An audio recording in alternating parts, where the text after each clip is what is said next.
Hi guys, back again. I promise you won't get sick of me because it's not just me talking. I'm doing the interviewing for most of these. So I'm gonna wait for my amazing friend Leslie to jump on, and she's someone that you definitely. Oh, there she is, already there. Hold on, here we go. I'm gonna add in. And I think this is her first Facebook Live. So this is I'm showing her the ropes tonight. So let's see if the internet and social media cooperates with us, and then we can go from there. So I'm adding her in now, and hopefully it gave her a way to accept the connection. And Leslie is someone that you guys definitely need to listen to. She has an amazing, amazing company that she started on her own. She has a nursing background. I obviously put her, I put everything about her into this, the aesthetic, everything, and you're going to really, really love what she's all about. So let me see if I can bring her in. It's actually not letting me right now. Hello, Cindy. Long time no see. So let me see if this could work. All right, I'm going to add her. All right, I'm going to add you again. So you should, Leslie, you should see that you can accept the request to come on. You should see that, hopefully, on your end. Again, just make sure that you're up. I think we got it. Okay, I had my lock on, so I couldn't figure out how to get my phone to go. Perfect. So hi. Hey. How are you? I'm good. How are you? Good. How has winter been treating you? Is it still snowy in Minnesota? No, it's raining. Oh, okay. Yes. Well, so no, it's going to rain for the next couple of days. What would you prefer, snow or rain? Neither. Probably snow. Okay. But only because it's more pretty. I'm the same way. I'm the same way. Is this your first Facebook Live? It is. Ever? It is. I think I've done some by myself, but never interviewed. Pretty quickly. Yes, but never interviewed. No. It's cool, right? Yeah. It's a great way. It's a great way to invite people, into a new network and vice versa. Yeah. So, all right.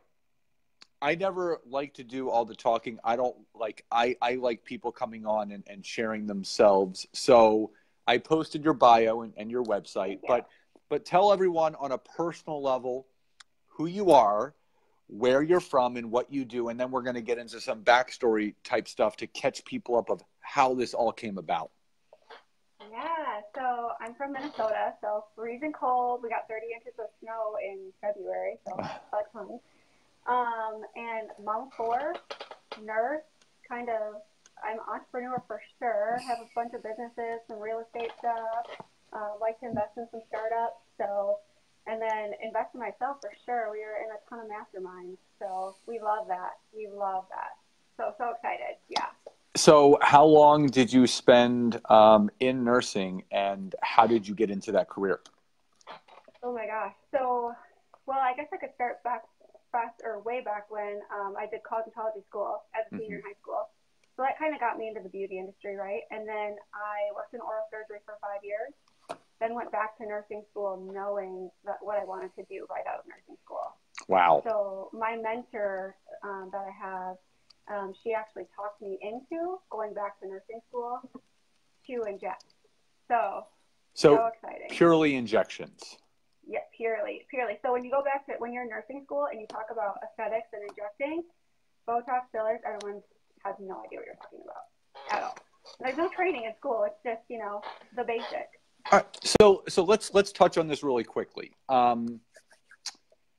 What was your first personal? I mean, because my sister loves Botox.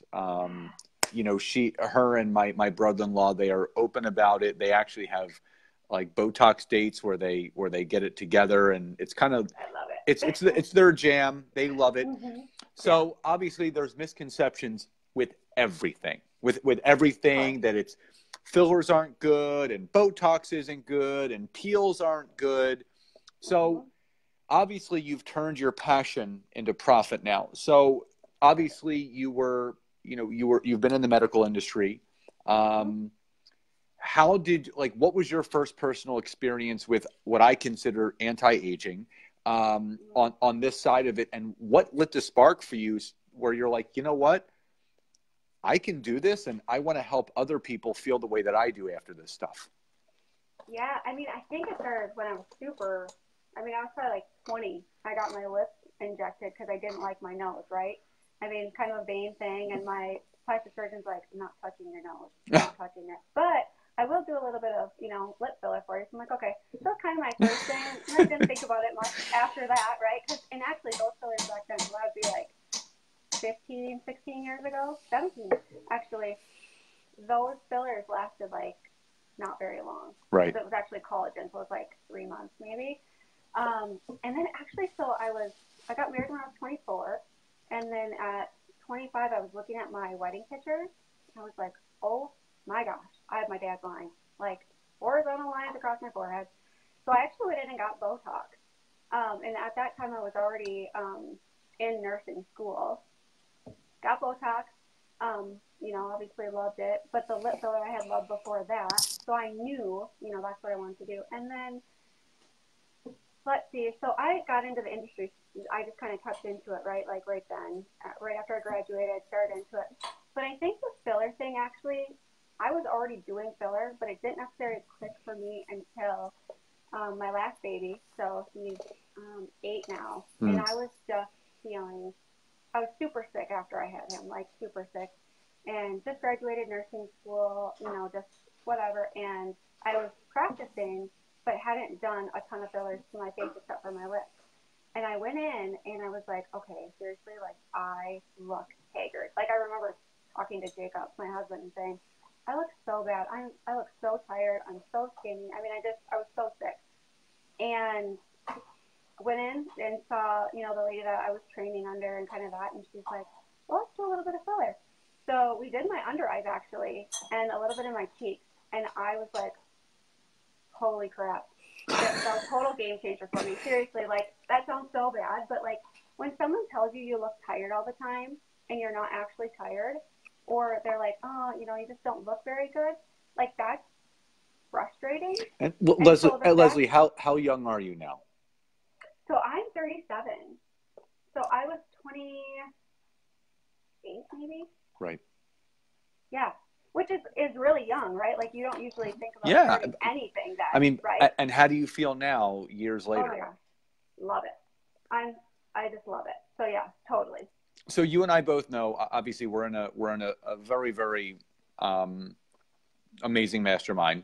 Mm-hmm. A lot of like-minded entrepreneurs, and we've had you and I, and Jacob, we spent some time over the weekend talking and learning about each other's businesses. Yeah. Mm-hmm. And obviously, there's a lot of women empowerment people in our mastermind, and in a way, even though you don't do empowerment coaching, but you're actually helping women, and men too. But your demographic is typically women. You're helping them gain their confidence back, because I think one of the and you read these books all the time, and you read these articles all the time, that aging for women is one of the hardest thing for them to go through, because it's just one of those things where it's about confidence and this, that, or the other. So what have you learned on this personal journey yourself with doing this for you, and now, and we're going to talk about your business in a second. Yeah. But how does it feel to have this business and to impact women in this way? And what are some of the things that you have gotten back from people? What have they said to you about how they feel now compared to before being introduced to you and what you do? Yeah. So, honestly, that's a great question. And I'm going to kind of go against you on the aging thing. So aging is hard for women, I think, but not in the way that you think. Most people don't mind their age, like at all, right? Like they feel like they've kind of earned their age and they've grown through their age and they've just learned and grown so much.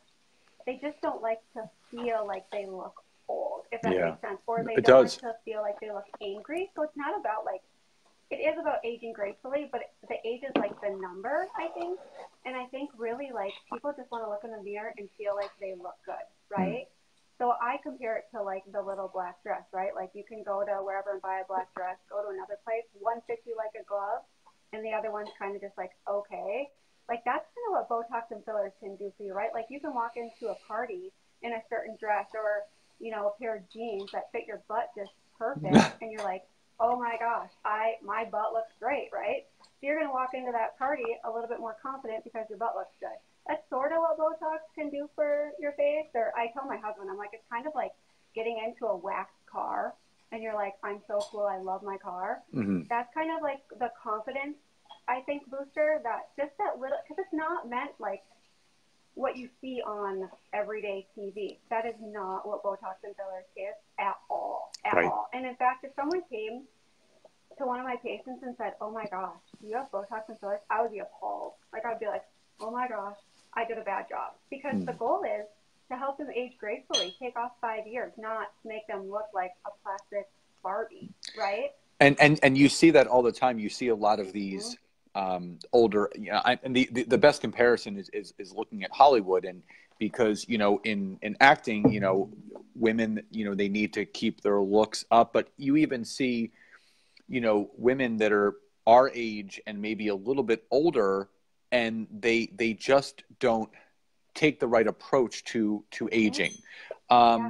So talk about, you know, obviously you had great experiences yourself. You were loving how you were feeling.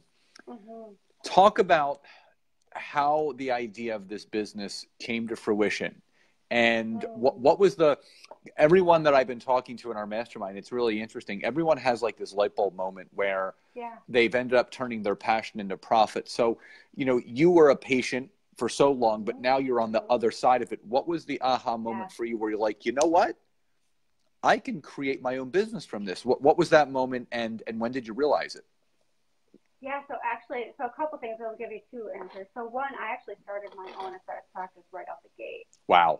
Because I needed experience, right? And I already had those relationships with doctors. So I got my own training, paid thousands of dollars for my own trainings, my own this, my own that, started my own S corp. So all of that. So I have all the business side of that part of it, right? But kind of moving forward to what I'm working on now is that everyone, like for me, so I get to impact my patients, right? Like I sit with them, like I'm sitting with you and you're interviewing me, but I get to interview my patients basically. So I get to ask them all kinds of questions. Like I literally can get anything out of anyone within 10 minutes of sitting with them like anything. And I just thought, oh my gosh, like, I love my patients dearly. And so I think like, how can I actually teach other people how to love their patients this way? Like, it's not about the dollar. It's not about anything else. It's about them as a person.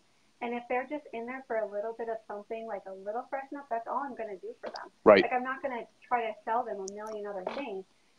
But I'm a resource as well, right? Like, I'm giving them books to read, podcasts, like anything you can think of, like, I've given it out, right? Like, because I'm in the self-development world. And, like, the book Boundaries, I think I've recommended that probably, like, 10 times in the last, like, week. Or I have a rule of if one of my patients or two of my patients in 1 week mentions the same subject, I will listen to a podcast or read a book on it. Wow. I love that. Yeah, because then I can be a resource to the next patient that comes in, right?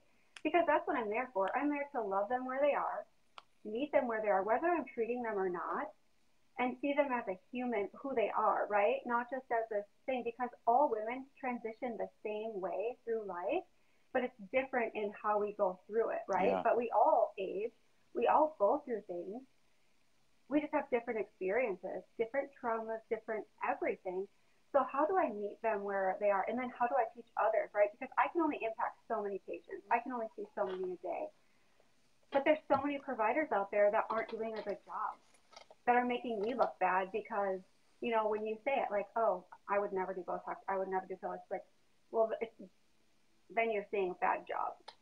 Like, I don't care who you are. If you look overdone, it is not your fault. It is the injector's fault.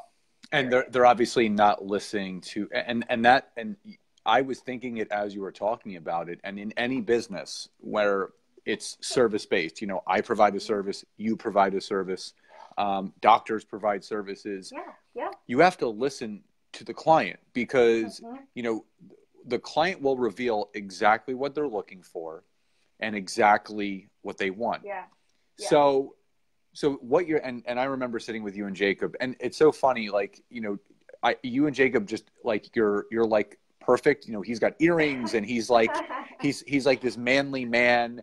And like, it's just like you guys really, really work so well together, and he's so supportive. And like that's what you need in someone, because he's an entrepreneur, you're an entrepreneur, and you guys are like driving together, even though you're doing separate things. And I think it's such a beautiful thing. Thank you. But when you were telling me at dinner the one night, the idea and what you are doing with your brand and how you want to impact more people, how you want your own tribe of women to impact the people that you're impacting and spread that. So talk about the evolution of your practice and the new business that is coming about from this, and how you're taking this to the marketplace. Yeah, so I mean, I'm super busy at my practice as far as injecting goes, but and I love that. Like, I love my patients, but I've been in a couple of different masterminds, right? Like, I'm in Chris's, and then I'm in another one, and I was just like, gosh, like, I'm sitting in these masterminds, and I'm like, no one gets aesthetics. Like, it's hard to, it's kind of whatever to say that, but unless you're like in that world, it's probably like if you're in network marketing, right? Like, you know, kind of like you are, like you're this LinkedIn ninja. And but if you're so right, but I don't know a lot about that, right? But unless you So really know that, Leslie, talk about aesthetics for a second. So explain to people, because you know there's a difference between plastic surgery and aesthetics. So talk yeah, about the difference between the two, because that needs some light shed on it. yeah. So I think what I would love people to think of when they think of aesthetics is sort of self care. Like, it's just about meeting somebody where they are, for sure, always, whether it is brows, makeup, hair, Botox, fillers, whatever. It's just like women, men as a whole, and feeling better, right? And so that's just some people's choice of self-care, right? It's kind of like I color my hair because I have grays. I've had them since I was like 20. And so it's like that makes me feel better, right? So it's all about adding that little bit of confidence. And so I think that, you know, aesthetics just has such a poor thing around it, you know? And Yeah. I guess, like, I would just love for people to think about aesthetics and be like, oh my gosh, like, not such as a bad thing. Like, aesthetics isn't a bad thing. It's actually a really great thing. And if you found somebody on the street that had some stuff done in the correct way and you met them where they were, they would be able to talk to you about how they feel about what they've had done and why they continue to do it, right? Because there's what I think they say, I want to say there's like 4 million people treated with Botox every year. Wow. I think I just got that number last week. So that's a ton of patients, right, treated with Botox every single year. That's a ton of people affected, That's a right? And ton think of about the people. families. You know, like, I'm a mom and I'm in the aesthetic world. Like, that's 6 people in my, you know, tribe. Then obviously my extended family. So it's like, how many people are actually affected by aesthetics that no one really wants to talk about, right? Right. Because it's bad or whatever you want to say. So I don't know. That's a great question. I need to think a little bit more on that. No, Sure. but it's interesting because, you know, when people think Botox, they think about peels and they think about injections and fillers. They think plastic surgery, but there's an aesthetic side to it. So, the to what you're doing right now. So talk about your new business and what the big mission and vision behind it is. Yeah. So I'm so excited, actually. So it actually started out with, like, the mastermind. That was kind of my, like, piece of it, because I'm in a couple masterminds, right? And I'm like, gosh, this would be amazing, right? If I could get like 20 to 40 other injectors in the same room that are supporting each other, oh my gosh, that'd be so fabulous. Because we're in a group of entrepreneurs, right? And we're all, like, you know, kind of talking about each other's businesses and doing things together. And when you're in aesthetics, you feel like you're by yourself. At least I did. And I know some of my colleagues did too, right? Because you're in a room by yourself all day long with your patient, So if you have a question or whatever, it's like, oh, hey, I can send a quick text or I can talk to the doctor. But there's no real solid group, I guess. You can go to conferences, you know, kind of like your Thrive conference or your 10X, you know, ISPAN is what it's called. But you can go to those conferences, but you're still not really connecting. And I love the connection that I have with these people in our mastermind. I'm like, oh my gosh, we need to do this in aesthetics. So that's kind of like where it started, sort of, was just like, okay, I need to create this mastermind. Right. But then the other number one question I get asked, like for real, is how do I get to do what you do? Ooh. Like, how do I even get into that company, into that business? And there's actually no real like way. There's no like standard, because it's kind of hard actually. It's such a small world, and everyone wants you to have experience, right? Like no one wants to let you inject their face if you don't have experience. So how do you even get that? Right? How do you find a doctor to write your prescription? How do you even do it? Right. So that's actually how I actually created an online course, this Aspiring Aesthetic Provider, which gives you the tools of getting into aesthetics. And it's really simple, short, it's, you know, inexpensive. So Leslie, anyone can learn how to be an injector now through your coaching program. Yeah, so that actually just gives you the basics, like the education, the personality type, like just the differences. And then I actually created then a step-up course called Aesthetic Provider, which is, and this is cool, the business end, because like no one talks about the business end in aesthetics. Like, how do you set your business up? Because aesthetics is a lucrative industry, and so how do you set it up so you're okay on taxes, right? Like, how do you play the game? So there's that. Then there's marketing. You need consent forms and health histories. And I mean, there's just so much to it. And I went to a class and I got to, you know, inject one person. Yay. So that's like frustrating because you really want to get hands-on. I mean, that's what we learn. So the aesthetic provider is actually just an online course of basically giving you training tools and different places to go, malpractice insurance. I mean, there's so many moving pieces to aesthetics. And it talks about medical directors, how to find one, if you want to be one, those kinds of things. So that's all online. And then I also created a called Aesthetic Box, which is like everything you need, everything to start injecting, literally mailed to your house, like all the syringes, the gauze, everything in that box. So that's, you know, super cool. Then I have like a 5-day immersion, which is 5 days of training, and then the mastermind. I do some VIP days, like those kinds of things. But the best part, like the thing that I'm like most excited about, is so we created a hope box, and that is actually for women's domestic shelters. Ooh, and so I love that. Every time someone purchases a course, any course, or the mastermind or anything, we donate a box. And so we're partnered so great. We're partnered with And Now She Rises, which is a domestic women's kind of liaison, I would say, type thing.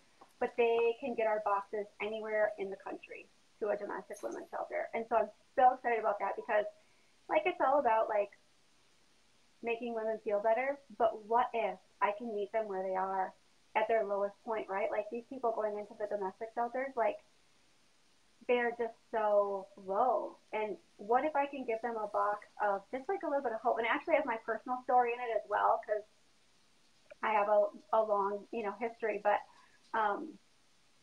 so for me, it's like if I can just give them a little bit of hope, that's like my core purpose, is meeting people where they are. And that's what I do every day in my practice. But what if I can do that outside of my practice? And so that's like, so it's basically buy one, give one. And so for every single one that gets purchased, we donate a box. And there's some really cool stuff in there. So, I love, you know, just the heart-centeredness that you have. You know, people investing in you, you're giving right back out to those that need. And I think that's, you know, people don't understand the beauty of entrepreneurship. And when you own your own business, you can do what you want with it. So, you know, I definitely want to respect your time. And I have a couple more questions before we sign off. So 3 questions. Number one, who is the ideal, like, because there's probably people that are interested in learning about what you do and how they can obviously get closer to you and learn more about this to potentially have this be a fit for them. So number one, how can people learn more about what you do and how can they connect with you to learn about how to purchase your products or become a part of your tribe in doing this? Yeah, so we have a website. It's actually called aestheticcreator.com. and that actually has like everything on it. And I actually worked super hard on that website myself. I have a few people that help me, but it's beautiful, beautiful. So the mastermind that has information on it, all of that. So you can go to the website, and then we're on Instagram at the Aesthetic Creator. Love that. And I also put the link to your website in the description here so people can click through it. And number two, in now following your passion, and Bella just put it in there. She just dropped it as well. So in now following your passion and turning it to profit, what's been the greatest lesson that you've learned about yourself in being in entrepreneurship? Oh man, I'm like a lifelong learner on that one for sure. I don't think it gets easier. I think it's really trusting who I am. Like I constantly would ask for permission all the time. And I think that just comes from childhood. And I think like Jacob and I have talked about a ton of just like owning, you know, like this is what's been laid on my heart. This is what, you know, the gift that you've been given. And it's a shame if I don't do it, because I've actually sat on this for about 1.5 years of just like the self-doubt and all those things. So I think the greatest lesson, even in the past year that I've learned, is just to trust who I am and what I can offer the world, and just be okay with that, but really just stepping into it and just pivoting. Like honestly, like it's constant pivot, constantly. And you know that, Scott. I mean, yeah, of course. One thing and all of a sudden you're like, oh, I guess I'm going this way. Oh, no, I'm going this way. So it's a constant like change, and which I love, which obviously we get a high off of that, right? Yeah, like, we do. But I would say just that, learning how to pivot and trusting who you are for sure. I love that. And final question, and I love this question because there's no wrong answer, but everyone has a different feeling on it. So in doing everything that you're doing now, being a wife, being a mother, and a business owner, what does success now mean to you? Oh man, I love that. I know. Honestly, it's giving back for sure. Like I cannot wait. Honestly, this will probably make me teary-eyed, but I cannot wait to hear a story of one of the girls that gets a Hope Box someday. And she says, oh my gosh, you gave me so much hope with just your story, right? Like I was on the bottom and now I'm up here a little, like a little bit, right? Like I was a single mom. So it's like, I know what it's like. And so just to share that little bit of a story of mine, and I can't, so like giving back, and I can't wait to like, that will be success when I have someone that has actually had that box in their hands and they come back to me and say, thank you. Like, I'm so excited for that. I love that. And my future mother-in-law is on here watching, and she said it's very interesting and encouraging. And it's just one of those things that, entrepreneurship, you do seek to give back. And, just as an example, I love giving back. I ran this contest with my book that if people bought it and left a 5-star review, I gave out. You're fantastic, by the way. Like, you're fantastic. So good. Thank you. I'm so excited for you. Like, Thank you. Excited. And I gave away like close to $4,000 worth of gifts and prizes last night. Because I always, it's not about me. It's about how we can impact others. And I love what you're doing. I love the awareness and attention that you're raising for aesthetics, and turning a new leaf with it and letting people know it's okay. Like you can age gracefully. You can do it at your own pace, go at your own speed, and look how you want to look, and do it on your own terms. So. Guys, if anybody wants to learn more about Leslie and her amazing businesses, obviously I dropped the link in the description of this video. And Leslie, I know this was your first interview. You rocked it. You did amazing. Hey, you need to like pump yourself though. Like I want to hear you tell me about your book like really fast. Like, because I know it's like #1. Like, so the book it's right here. So it's the LinkedIn book for network marketing. So. For network marketers, people in direct sales, online business owners, this is the book for you. It did hit #1 in the multi-level marketing category. It sits at it's in the top 15 in 3 different categories right now on Amazon. And, I started to have some people reach out about podcasts just to spread the word of this. Yeah. So I'm still running another contest. I'm actually giving away 3 new gifts next Monday for people that buy the book, take a selfie with it, and tag me in it with a link to buy the book. You're put into a drawing for next week. So again, it's all about supporting those that support you. So I always want to Mm-hmm. give back Yeah. something to someone else. And obviously this is going to be the first book of many that I plan on writing. I So know, I'm so excited. So what's your number one tip on that as far as like book? Like out of that book, what would you say? So the one thing that I can tell people from this book, you're going to learn a lot of great things. But the number one thing that I want people to take away from this book is that you are not on social media to tell and sell. You are on social media to connect and listen. The art of, I live like, I was a personal trainer for 18 years, and it's all about the art of connection. I spent a lot of, 65,000 hours one-on-one with people. So you learn how to listen and how to not react, but respond to what your client requires and needs. The same thing has to go with any business that you're growing. It's not about you, it's about what that person requires. And I think a lot of people are getting lost in how to connect with people because it is so easy to use social media now. It is so easy to just DM someone or text someone. People forget what it's like to get on a phone. And I really teach people the old new habit of getting people from online to offline as quickly as possible so you can really build that human connection, because there are ways to create automated opt-ins and webinars, and you can automate everything with your business. But I still tell people the only thing that you can't automate is human connection. And that is the number one thing that should not be touched. It should not be automated, because at the grassroots of any business or brand, it's about you and how you connect to those around you. So that's what you're going to learn in this book, about how really getting back to yourself and how to create that rapport, that relationship, and that trust with the people that you're talking to. I love that. I need to read that. That'll help me in my practice. It's a great book. Like, you'll love it. It really is. Yeah. Yes. I'm so proud of you.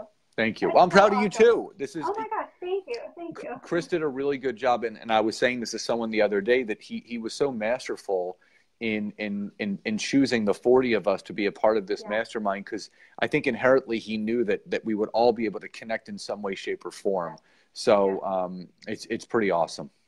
Yes, I love it. Yeah, Chris is so amazing. I love it. And his mastermind's fabulous. It's it's something. Who wouldn't want to do a mastermind after doing his mastermind? Like, exactly. Like it's my first one, and it's going to be hard to top. It's going to be hard to top it. But I do want to respect your time, and again, and I'll connect with you offline, so we can set up another. We can do an interview. We can reverse it a little bit. You can do the interviewing this time. But again, Leslie, thank you so much for sharing yourself, and just much love and gratitude to you and the mission that you're on. I know you're going to change so many lives, and cannot wait to see all of your success. Yay, thank you. Thanks, Scott. Have a good night. Bye. You too, Leslie. Bye-bye. So as you guys can see, success truly does mean something to different people. And, Leslie is just so big on giving back. Such a heart of service. Follow her on Facebook. Go to her website. Check her out. And remember, it's one of those things that the more that you give, the more that you get. Guys, have a great rest of your night, and I'll talk to you soon. Bye, everybody.